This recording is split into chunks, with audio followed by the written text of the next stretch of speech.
આજે 23 ઓગસ્ટ 2024 એ તારીખ છે ને? ગઈ વખતે 23 ઓગસ્ટ 2023 હતી જે તારીખ, એ દિવસે આપણે એક મહત્વનો પડાવ કર્યો, અવકાશ. કોઈને યાદ છે શું કર્યું હતું આપણે? બધાએ જોયું હતું, લગભગ તમે 5મા હશો અને કદાચ તમને બી બતાવ્યું આવી રીતે પ્રોજેક્ટર ઉપર કે ટીવી ઉપર. અને એના પછી મેં પ્રાર્થનામાં પણ યાદ કરી દીધી. શું કર્યું હતું બોલો? ચંદ્ર યાત્રા આપણે કરી હતી. એટલે કે 23 ઓગસ્ટ 2024 આપણે ચંદ્રયાન 3 મોકલ્યું હતું ચંદ્ર. ક્યાં મોકલ્યું હતું?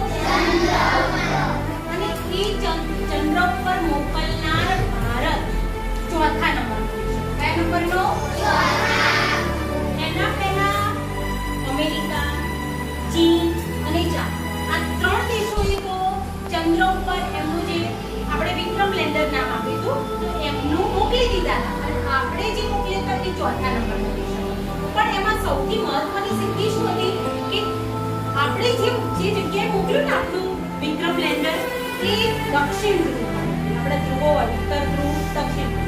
તો દક્ષિણ ધ્રુવ ઉપર મોકલનાર ભારત પ્રથમ દેશ. કયો દેશ હતો? અને એના માટે વૈજ્ઞાનિકોએ, પછી એની સાથે જોડાયેલા વ્યક્તિઓએ, સંશોધકોએ બહુ બધી મહેનત કરી, કેટલા વર્ષોની મહેનત કરી. અને પછી આપણે સફળ થયા.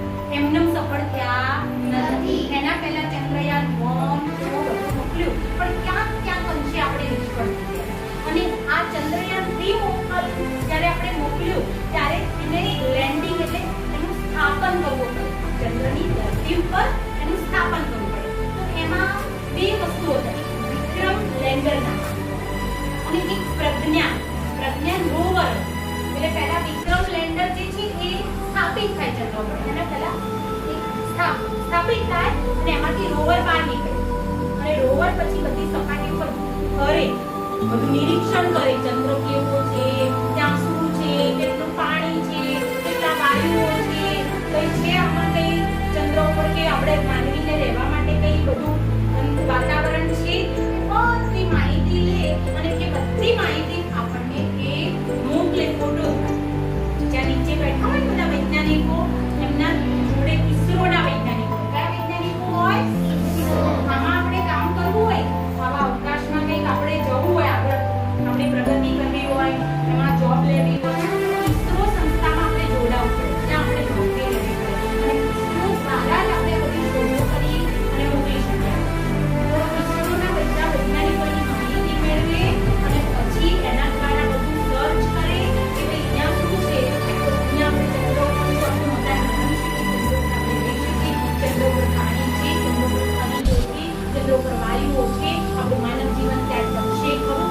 આ બધી માહિતી લે અને પછી બધા વૈજ્ઞાનિકો એના પાછળ સંશોધન કરે અને પછી માનવી કે આપણે જે બધા જગતના માનવી છે એમને બધું સંશોધન કરીને આપે કે ભાઈ તમારે એવું આપણા વૈજ્ઞાનિકોએ, ભારતના વૈજ્ઞાનિકોએ કર્યું. અને તેનું આજે 1 વર્ષ પૂરું થયું. એટલે આપણા વડાપ્રધાન નરેન્દ્ર મોદી સાહેબે કહ્યું કે આપણા વૈજ્ઞાનિકો આટલી મહેનત કરતા હોય અને જો આપણે એની ઉજવણી ના કરીએ તો ચાલે ખરું? આપણે કેવું આપણો બર્થડે હોય તો કેવું ઉજવીએ છીએ? 1 વર્ષ પૂરું થાય અને કેવું ઉજવીએ છીએ? ઉજવીએ છીએ ને ભાઈ?